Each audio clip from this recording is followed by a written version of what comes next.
I think we can go ahead and get started. I'll first call to order and read the opening statement. This meeting is being held pursuant to Executive Order 71 issued by the Governor of the State of Tennessee. It is being held electronically due to the need to protect the health, safety, and well-being of the citizenry, and without objection will proceed in this manner. As such, all members of the committee must be able to hear the chairman and each other. If you cannot hear the other members, please notify the chairman immediately. This meeting is available to the public on Public Access TV and is streaming live on YouTube. Mr. Chairman. Yes, sir. This is Bobby Cook. I just want to make a note that the actual executive order number has been revised. It is now number 78, not 71. Gotcha. I was reading it off the Not meeting minutes last week. So, yeah. So as long as it doesn't change again next time, I should be all right. Good. Thank you. I'd like to, Amy, I'd like to go ahead and call the roll. Please press present on your Open Meetings app.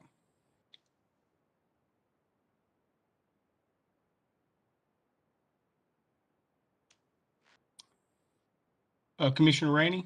Yep. I see him connected now. There we go. He goes. Outstanding. Had to back out and start over, Chad. Hey, I do that every day.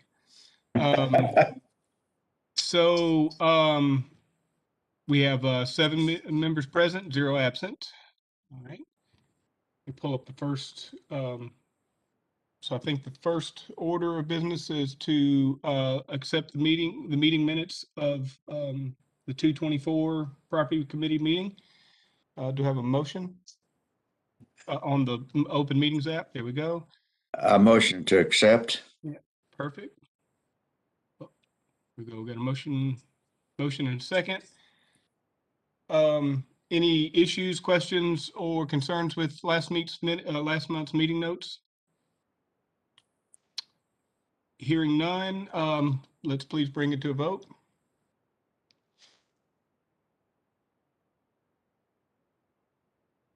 All right. Please, you have a moment to change your vote. Looks all locked. Please record the vote. 7 yes, 0 no.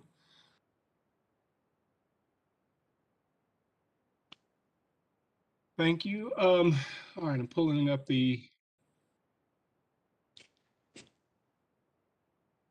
document for the this county proposed budget. Here we go. Okay, I don't have an agenda. Is there is there a resolution number, or is this just a county? We only have one resolution. Yeah. Proposed budget. So this is just the county building proposed budget, totaling of $4,269,504. I'll need a motion and a second.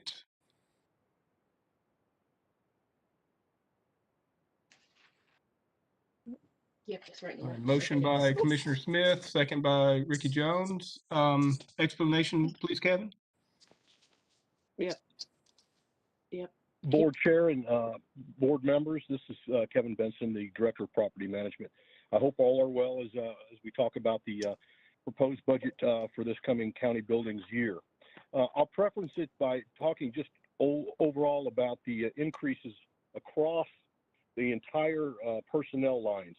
These are based off of a 2% raise, matter of fact, that just received, that is very well received from the employees, and thank you very much for voting on that. And then the back pay also to 1 January. So that has come through, coming through Friday on the paychecks. Appreciate that. But that is part of the 6% across the board, as you see that influx there. The total night watchman is the really big one there. There's, as you remember, we had to go and hire 2 full-time security guards, and that's where it went from 1 to 3 full-time security positions. So that's where you see the 175%, the massive increase. Pending your questions on personnel lines, we can move on to the next portion of the budget. Any questions for the board, please? From the committee, please hit your RTS button. All right, I'm seeing none. Kevin, you can proceed. Oh, sorry, Okay. just one moment. Jennifer, Commissioner Mason. Yes, ma'am. We don't have you, Jennifer. Sorry, it took me There a we go. little minute to unmute. Could you remind us why did we have to increase from 1 security guard to 3? Yes, ma'am. What we had to do based on the coronavirus effects on serving the public and controlling access to the county AOC building, the administrative center there, we had to go with 3 doors to control. We also had the trustees in collecting taxes at the same time and continue with the car tags and assisting Miss Elaine Anderson in her endeavors down there. So there's where the 2 came in. We had the 1 supervisor that was supervising all the part-timers that I have, but then we had to pull a couple people up for the full-time positions. Just the number of hours that they accumulated, we were forced to do some sort of benefits plan or accept them in full-time, and you all accepted the 2 positions into full-time. Do you see this continuing once COVID restrictions have been eased for good, or are these going to be permanent positions going forward?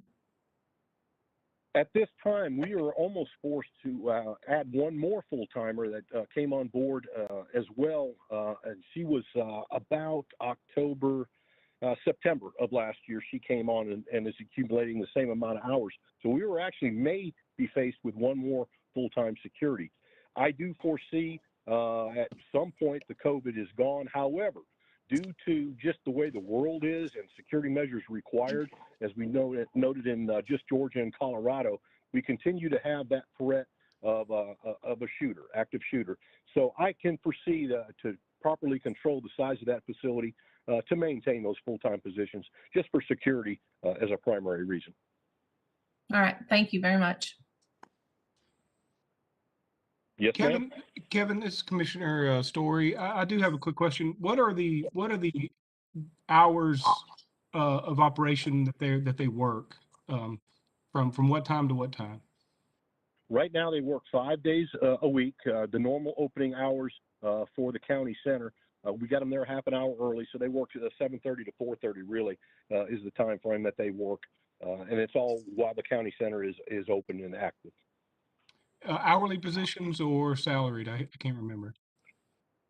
Those are hourly positions, Okay. and it's we did go in at 14 per hour on those positions just to make sure we could hire somebody. We were really in a pinch at the time. We got it done, especially with Mike Weber's assistance. We got it done within 1 week at the time we had to do it last March. Outstanding. Any other questions from the committee? Okay, seeing none, please move to the next line item, Kevin. Okay. Yes, sir. I'd like to move to line item on page 2 of 4, the very top line item there. It is 531200, contract with private agencies. The reason for the increase here, and it's a fairly good increase, we purchased Beasley 305 warehouse, and we've taken on the outside grounds maintenance and all maintenance of that facility already, as that may be a transitional facility that we will need as we get the juvenile center in place. So we've already acquired that. Downs Elections is moving to Downs Boulevard there, and the renovation is actually starting within the next week or so. So we'll pick up that entire facility for both grounds maintenance and for our custodial needs as well. And then all the associated contractual things that go with it, our security contracts, our fire protection contracts, our all of our licensing that we have to do on a yearly basis. So all those will also increase. Archive storage and animal center. As you know, the animal center right now is going up, and it is just amazing how fast and how well that facility is making ground. And next to that archive storage, we hope to get that out to bid anytime now as well, which will be next to the animal center. So those are all 4 facilities, 1 we currently maintain and 3 that we will have added to our list. So that's the increased needs on those private agencies. Pending your questions on that particular line. Thank you, Kevin. Any questions for Kevin regarding this line item? So I do have one question, Kevin. So this is Commissioner Story. So with the additional facilities that are coming online, what is the plan for the old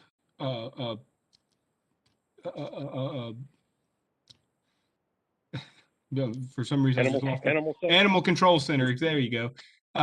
Is it going to remain vacant until we figure out a use for it, or will we have to support security and other facility maintenance there on a day-to-day basis?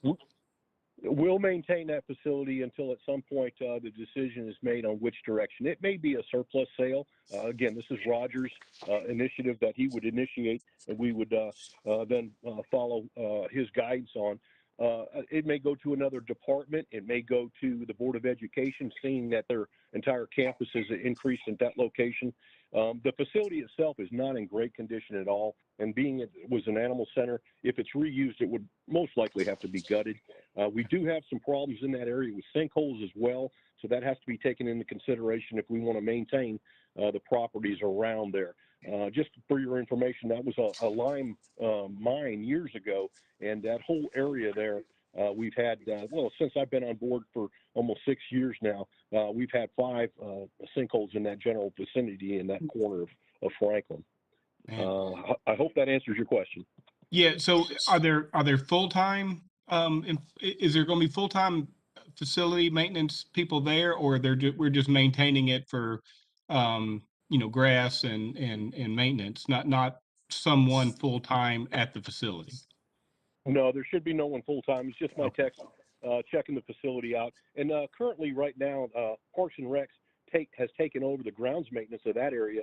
Since it's right next to Cheek Park and the soccer field there, they just go ahead and mow that area currently now. So that has been a savings for the county in the past for the animal center. Outstanding. Thank you, Kevin. Commissioner Hester, you have a question? Yes. Do we have 107 facilities? Am I reading that correctly? Yes, you are. And again, that will move to 110 with the added downs, with the added facilities that we're bringing on board. We will be at 110 very quickly. Thank you. Yes, ma'am. And let me clarify that for all of you, for the commissioners that are on this particular board. When we talk about a facility, I have 3 major trades: the HVAC trade, the electrical trade, and the plumbing and general maintenance trade.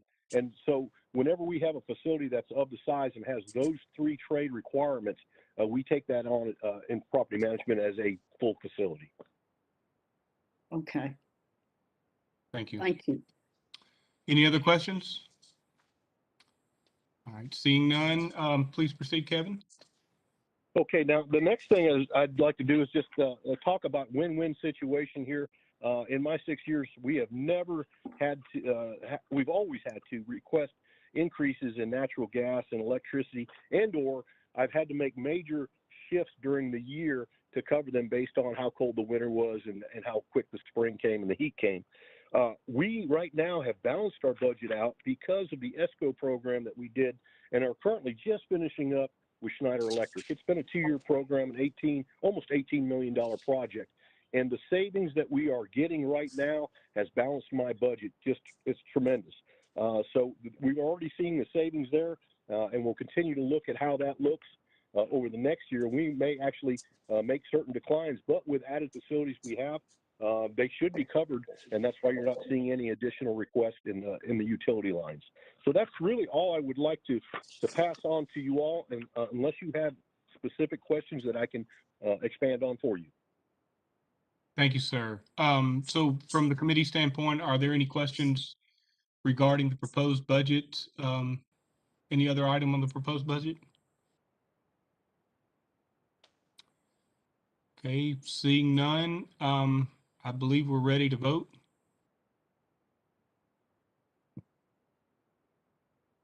Please vote yes or no. They're all locked. You have a moment to change your vote. Please record the vote. So 7 yes, 0 no. Outstanding, thank you. Any other business for the committee? Seeing none, I believe we can move to adjourn. Motion Motion to adjourn. There we go. Thank you all. Appreciate your time. Have a great day. Thank you.